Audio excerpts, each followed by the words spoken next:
We might as well get real. So whatever's real for you, then let's just have that conversation. I can tell you, this is the agenda that our governor has. It's the 2030 agenda. Whether you know about the 2030 agenda or not, it's a global agenda by the WHO, right? And the World Health Organization, the World Health and Economic Forum, WEF, WHO. Those agendas are being implemented in the state of Hawaii in law. It has been going on since the 90s. And Hawaii, as a state, is further ahead in the implementation of the 2030 agenda than any other state in the nation. That's because the governor has the authority to actually pick and nominate these positions.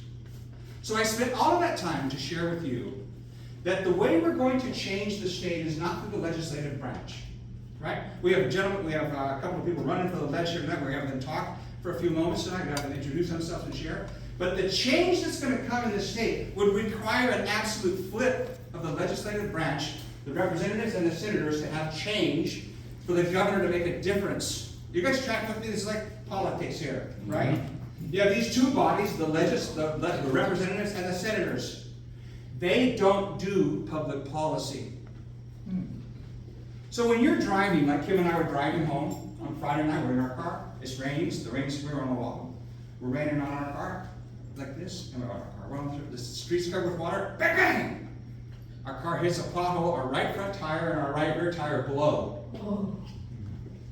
So up on the screen, your car pops up, says my right front tire and my right rear tire have 1 pound of air. This is not good. Just like that. So when you see potholes in your street, in your neighborhood, you think to yourself, I'm going to call my representative.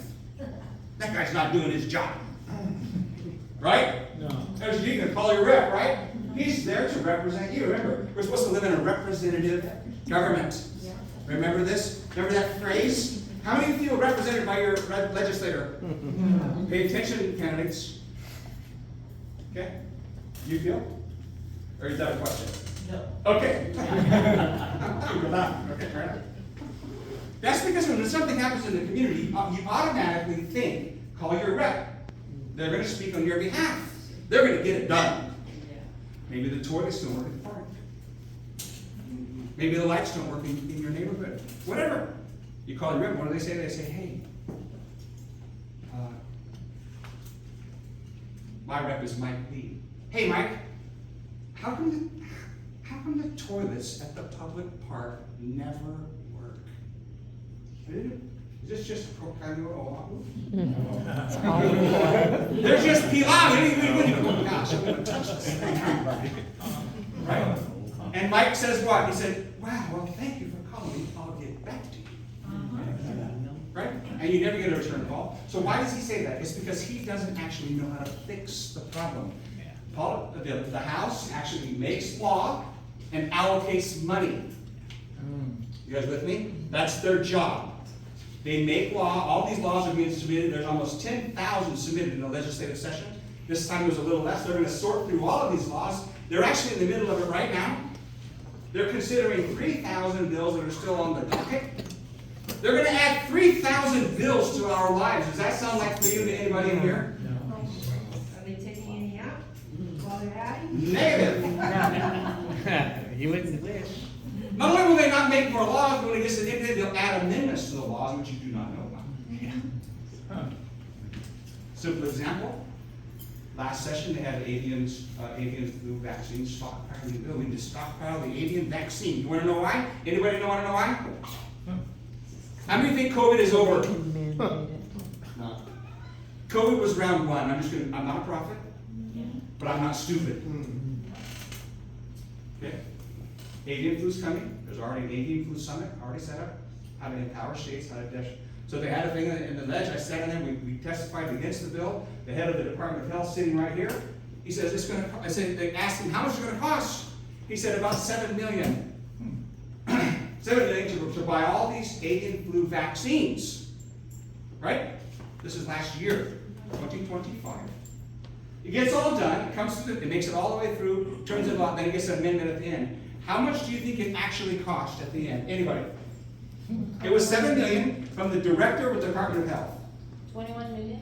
50 million. $77 million. Wow. Ah, Nobody voted on it. It's called an amendment to a bill. Right? It's corruption. Right?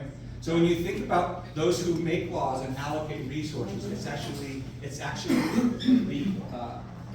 the primary genesis of corruption in Hawaii. Right? Because the money, the agencies, they develop a budget. Each department develops a budget. We're going to do this really quickly because I can tell you the questions are going to be powerful tonight. Each department develops a budget. Let's take the Department of Education. They decide within their staff how much money do we need to run education for FY 26, 27. That's where we're at right now, right with me? They decide what they need. They give the budget to the governor's office. Every department does the same thing. They give their budget to the governor's office. He reviews the budget. He says, that seems okay to me. He sends it to the ledge. The ledge hashes this thing out. That's what they're doing right now. Is this a reasonable budget? Is this enough money for the schools? Is this enough money for transportation, for education? All these bills, they're digested and they're sent back to the department. And once that money is released, once that money, that request that was given to the governor, sent to the legislature, once the legislators say yes, that money is sent back to the department and it's carte blanche. They do with it whatever they want. The directors of these departments set policy, set agenda, set regulations, and they set fees. So on Kauai and on Oahu, we were just to talk about DLNR. The department that controls land, zoning, and those kinds of regulations, agriculture. If you took somebody that was in that department that didn't actually think that ag in Hawaii was a good thing, do you think we would have ag in Hawaii? Anybody? You would not. You would have just enough.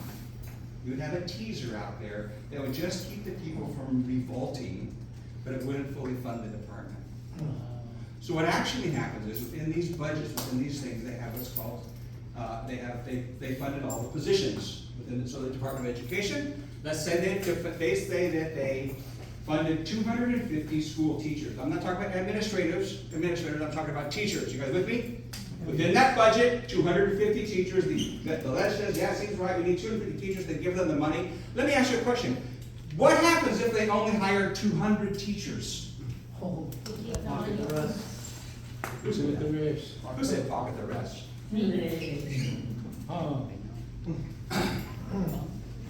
The department wrote administrative rules to take the money and bonus the administrators. So what kind of a number are we talking about here? millions. Millions. How many millions across all the departments? 700 million. 300 million a year. Wow. So when you read our literature, you go on our website, and you see that I make bold declarations about what we're going to do, you think to yourself, I can do that. You can't do that. That's not possible. I have gone to the departments and I have scraped the mismanagement and the waste and the corruptions, and I have a number. I have a pot full of money that the legislators have allocated to the departments. The departments don't spend the money, they stack the money away in a nice black, I don't know what they put Money bag, money bag. It's near $1 billion a year, to be honest with you. That's the real number. So, yes, sir. So my question is, for you, what is your main focus specifically pertaining, like when you get do you have an attorney general that you've already thinking about appointing, or? I do. And are you running on, honestly going after a lot of this, like what is your main focal? What are you passionate about? I feel like you're passionate about this. Yeah. I feel like you're passionate about this, where your same attorney general and your same staff also be applying and looking at corruption for Hawaiian homelands too, for all the backhanded deals and all the people that can't get housing here, that were born and raised here, that they shouldn't have to leave, right? And all the backhanded deals, because we hear all the time about all the corruption, and are you running on a promise of not only just bringing it to light, but holding these people genuinely accountable in your time that you have in office? Kyle, right? Yeah. Yes, sir. Kyle, that's a great question. I can tell you that in 2028, there's what's called a constitutional convention coming to the state of Hawaii, right?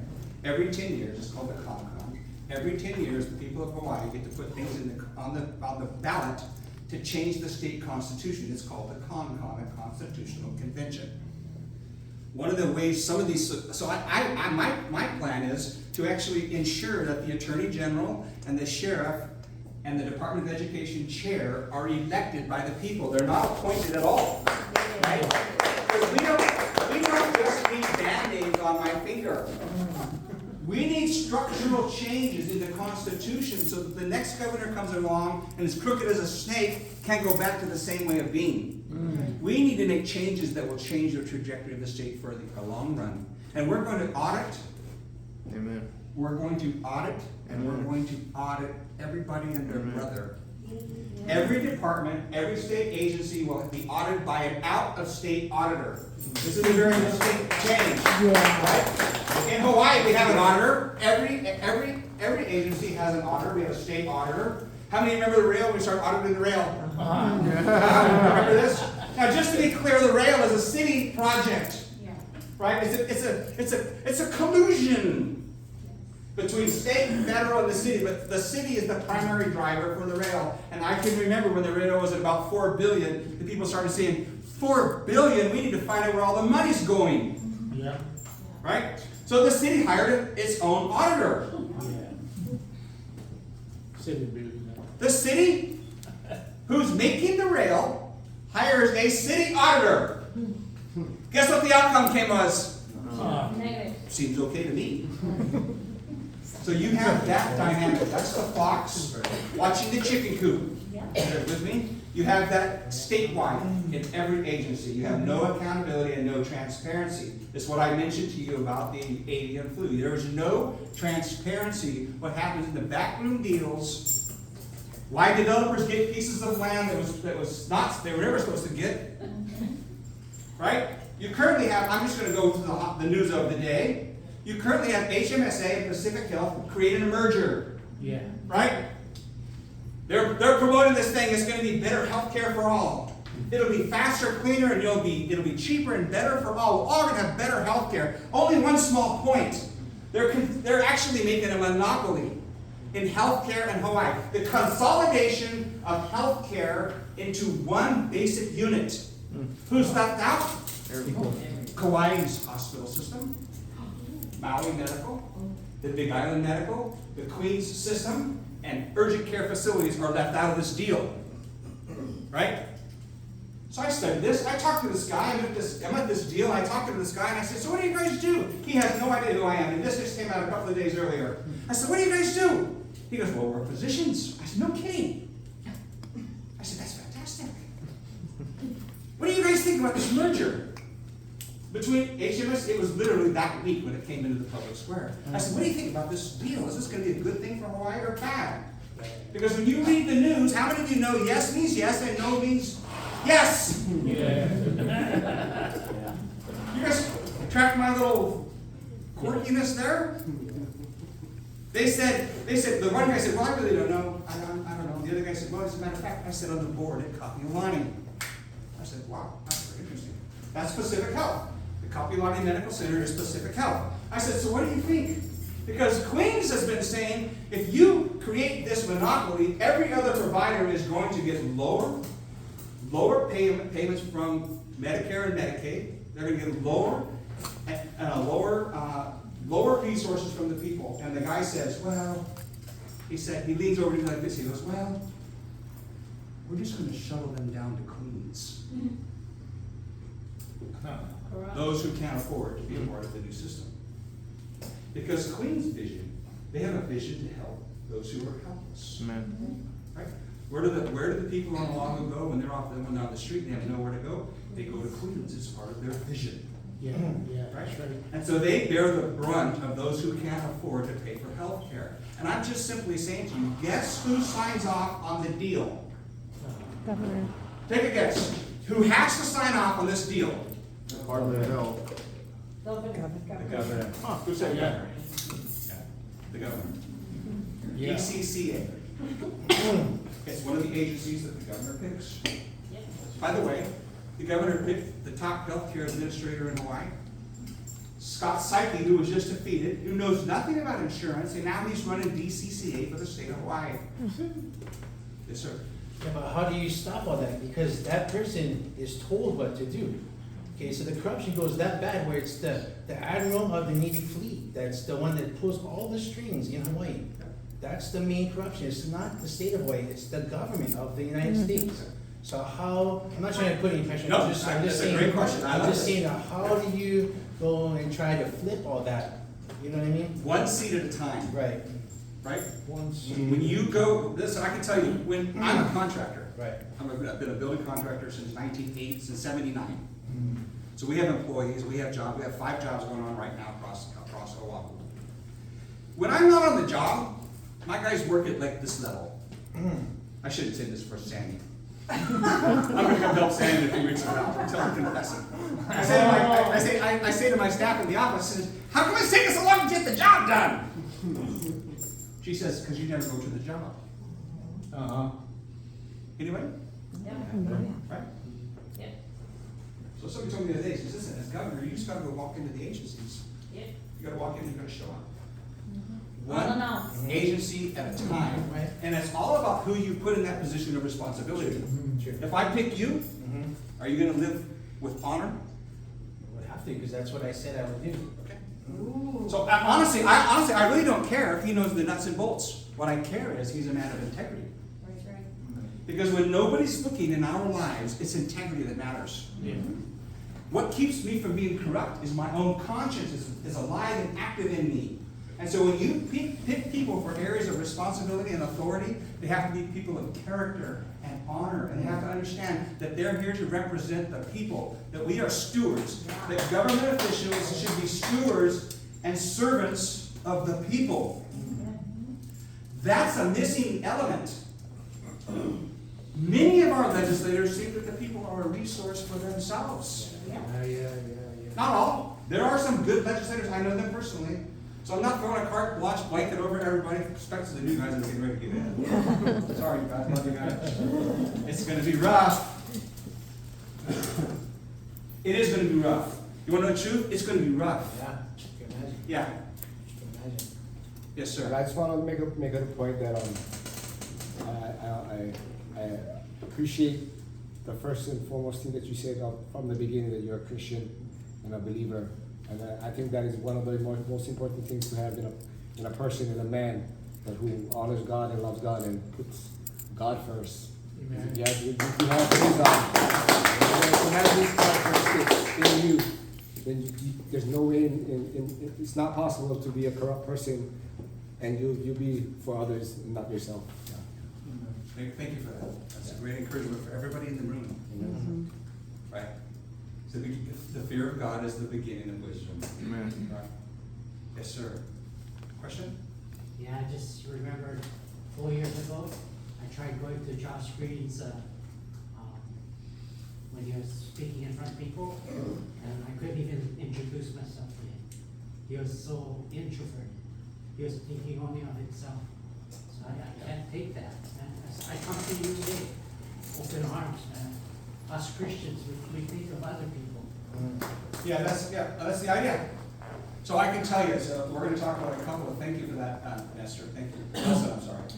I can just tell you a couple of things that we're going to do, then we're going to go right to questions and answers. People are worried about the cost of living in Hawaii. Our kids left Hawaii because of the cost of living, right? So there's a number of things that we're going to do. We're going to eliminate general excise tax on food and medicine. We're going to actually revisit the Jones Act. We've heard this over and over and over, right? And I get a lot of pushback online. I say, we're getting rid of the Jones Act, and my phone's blowing up. How dare you say that? 25% of everything you own goes to the fact that we're committed to fulfilling the Jones Act, which was done in the 1920s to ensure that America had a strong military shipbuilding industry, and we don't build ships in America anymore. Yeah.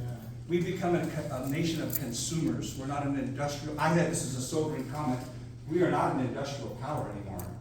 We eat a lot of cheeseburgers. So we don't have a shipbuilding industry to protect anymore. Right?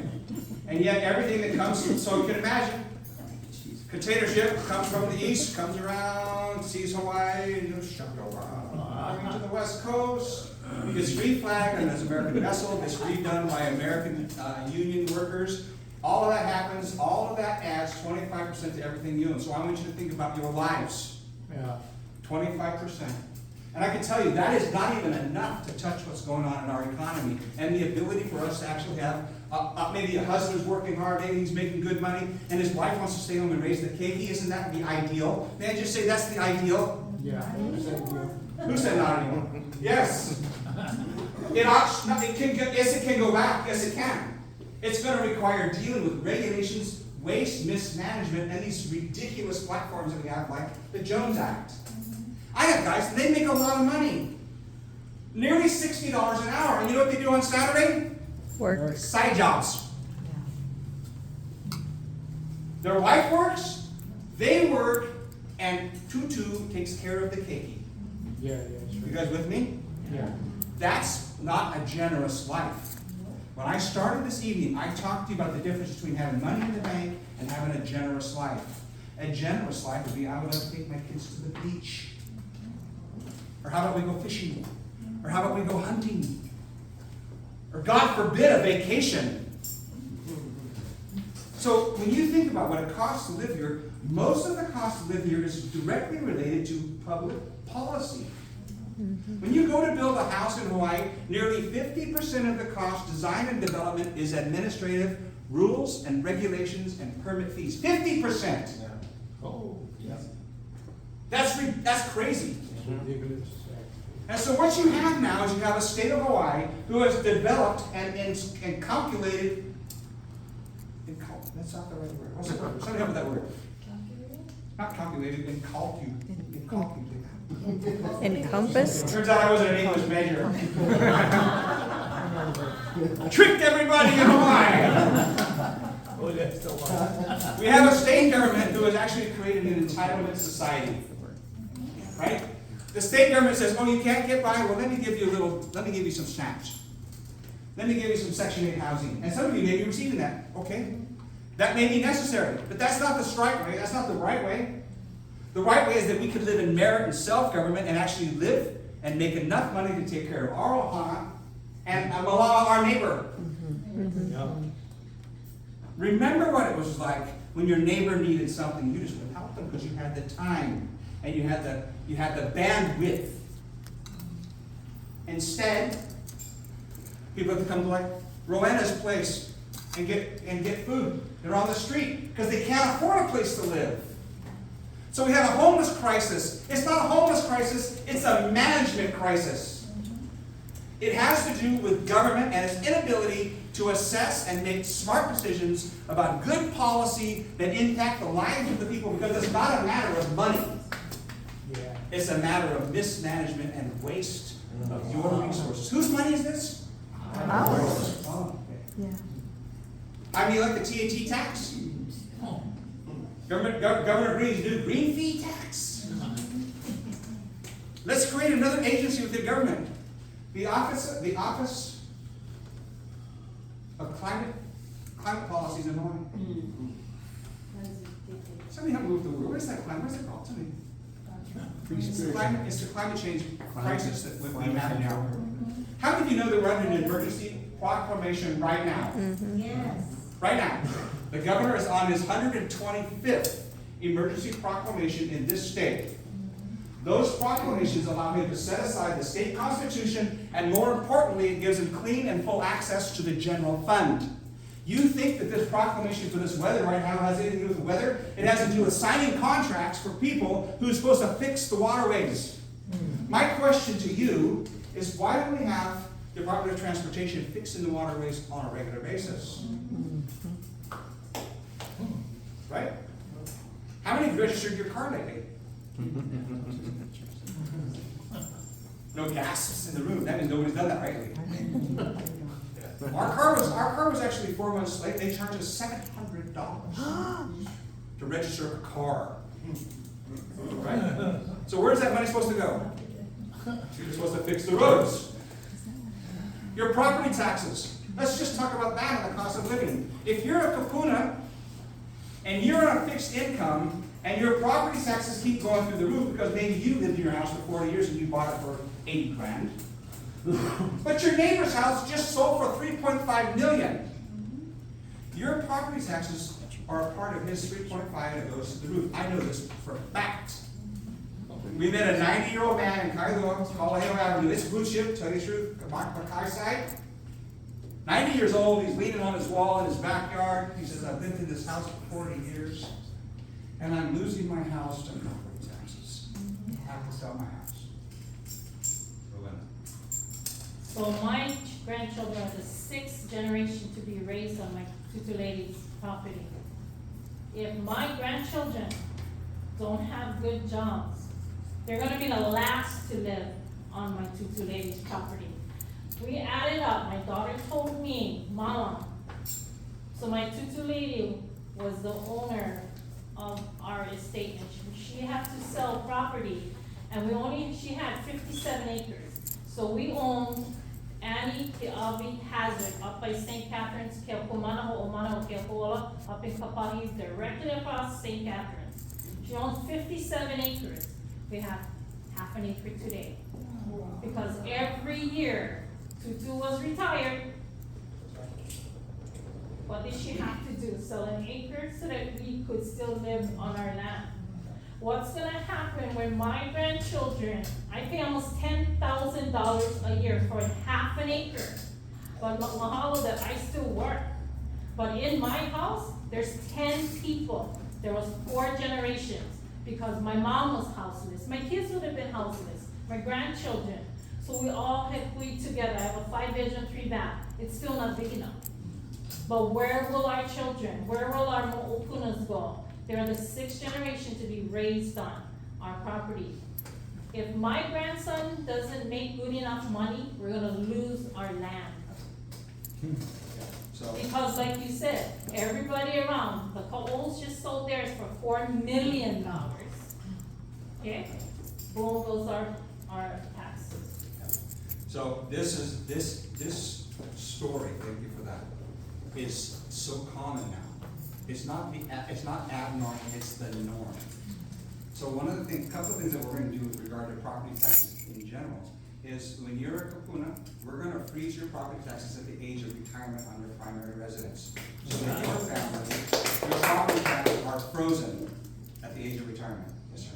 Frozen as in if her move, so say she hit Tukuna age and I am kupuna bit. yeah, so I don't like saying that.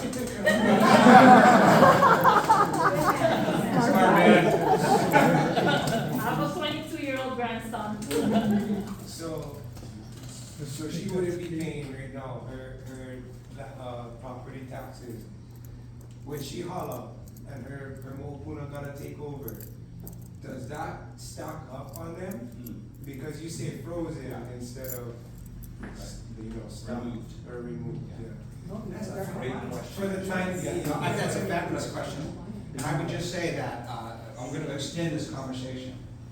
So thank you for that. One clarification, ina poko na ku'uhani, ame ka uhana. So my grandchildren have Hawaiian blood. So I can say, let's just go there for a second then. So as in addition to that element about property taxes, for those who are paying or have a mortgage right now, you're paying a mortgage yet. So if you have a mortgage, you have to have property taxes, right? That's how it works. If people are living on Hawaiian homes, they don't pay property taxes, you know this. Yes. It's leased Yeah, land. $1 a year. Whatever, it's $1. Yeah, $1. Well, we spend more on that. I was just saying that's a negative. If you're Hawaiian ancestry and you live on non-Hawaiian homelands, we're going to remove your property taxes in their entirety. The idea being is this is your land, this is the land, this is generational land, and you should not be paying property tax on this land, period. Right? And I honestly have had a lot of pushbacks, that's reparations. It is not reparations because it's their land. You know, we're going to struggle. We are going to struggle in this state, and we have already started creating a group of men, wise Hawaiian men, who are formulating a council to be able to speak to the issues, the sovereignty issues and annexation in this state that nobody has touched. Yeah. That there is not enough guts in that executive branch to have an honest conversation about what really happened and is there a pathway to reconciliation. We're already doing this, right? And that process must have its way. If you're, who played soccer in this room? Okay. Only a couple. In the game of soccer, when you've seen it on TV, maybe it's the World Cup, the ball's going down, it goes out of bounds. You guys with me? Ball goes out of bounds, the opposing teams gets to throw the ball in, right? It went out of bounds. They grab the ball, what do? They start running up the sidelines, like this, right? And the ref goes, go back here where the ball went out of bounds. You guys with me?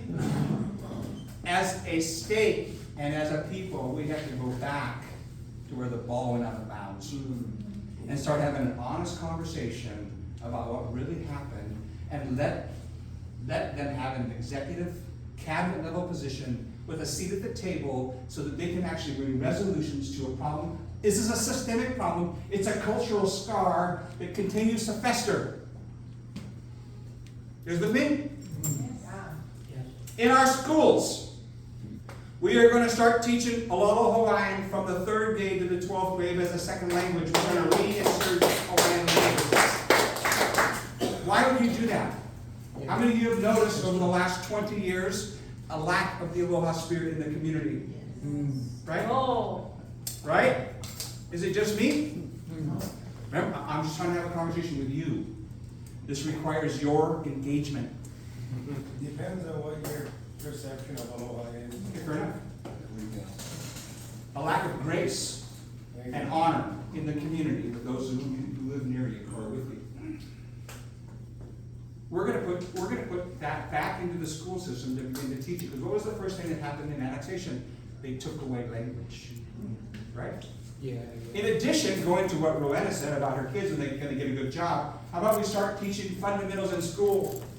How about we start teaching trades in school? Yes. Who remembers woodshop?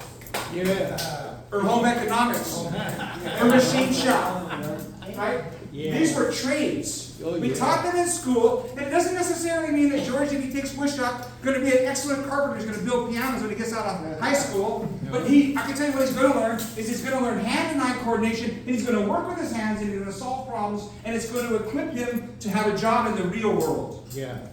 We're not going to teach SEL. We're not going to teach kids how to get along, social, emotional learning, right? We're not going to teach DEI.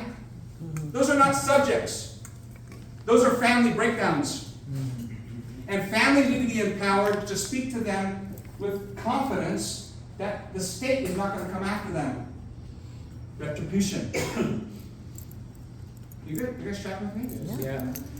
So when I talk about changing the trajectory of the state, this is not a quick fly-by-the-night deal. This is a structural change where you're going to move an aircraft carrier. You're not going to turn that sucker around in 400 yards.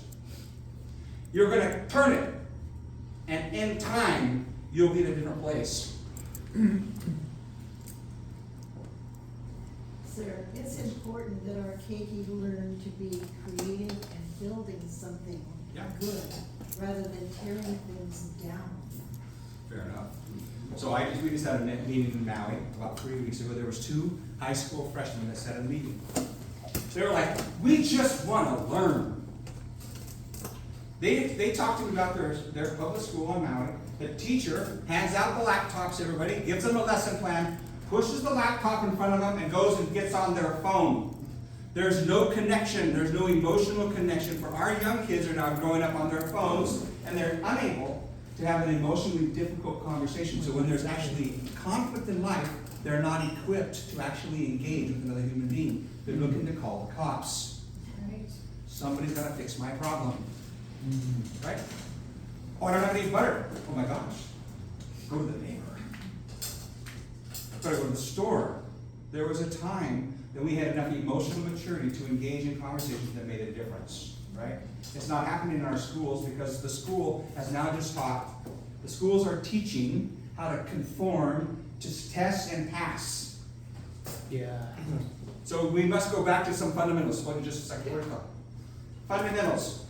Real arithmetic, history, civics. Constitution is civics, right? Art, PE? Financial literacy. Who remembers PE? I think that they said you have to go to PE once a year now in some school districts. So I'm just saying, there's a certain amount of common sense that I'm simply saying is if you put the person in charge of education, that honestly, the Department of Education chooses the actual curriculum for your children, and it's statewide. What we really need is we need a county-wide educational system, a Department of Education in each county, and they have their own funds, their own autonomy, and they can learn how to teach the kids in Kapa'a, because they're not the same kids as in East Honolulu. They're not the same kids. They have different values, they grew up different, everything is different, so you can teach them the same thing, and I can give you a final example, go to your question. Last time I ran, 8th grade teacher comes to me and he says, comes to his administrator and says, my student can only read to the 4th grade.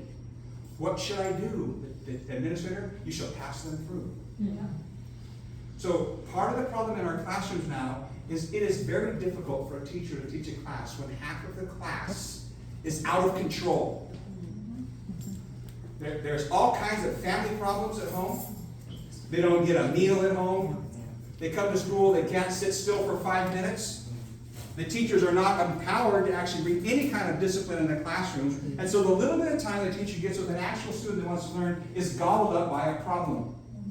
I'm not saying the kid's a problem. Notice that. Notice I'm not pointing a finger at the character of a kid. I'm simply saying this is a structural problem in education. And we must deal with it at the department level. And that means somebody up here, this guy called the governor, has got to pick somebody down there to say, enough already.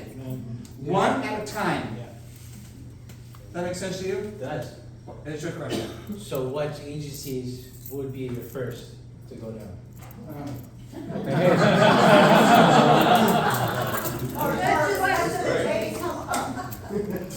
You could like the Russian roulette.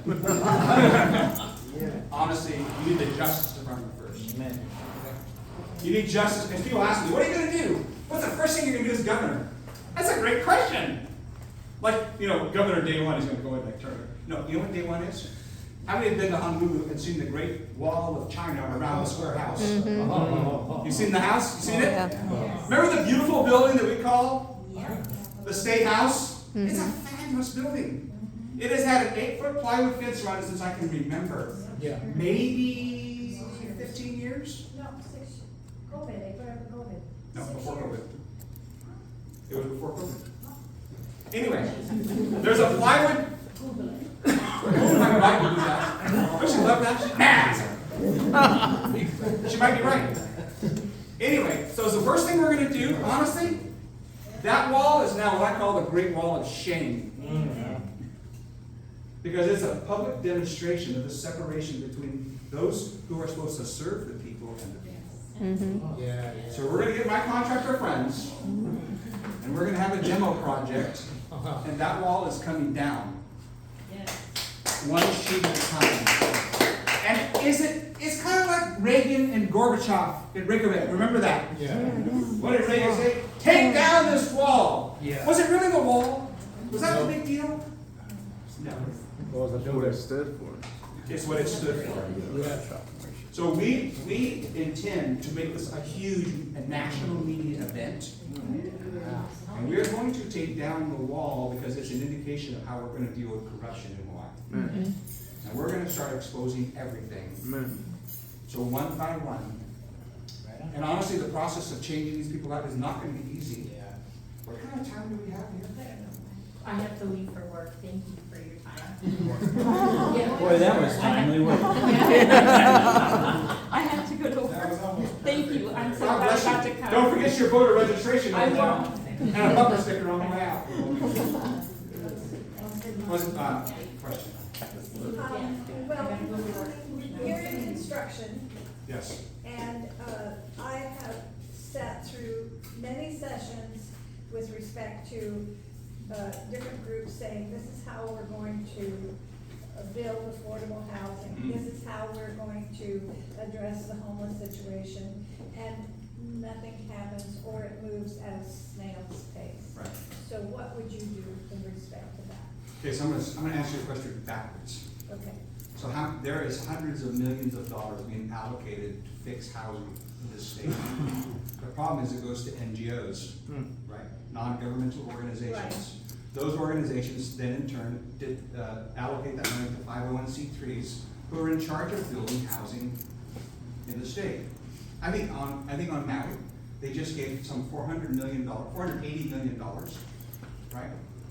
To build I think a very small number of houses. The current governor is building Kauhales. They're small communities. They're pre-manufactured boxes, right?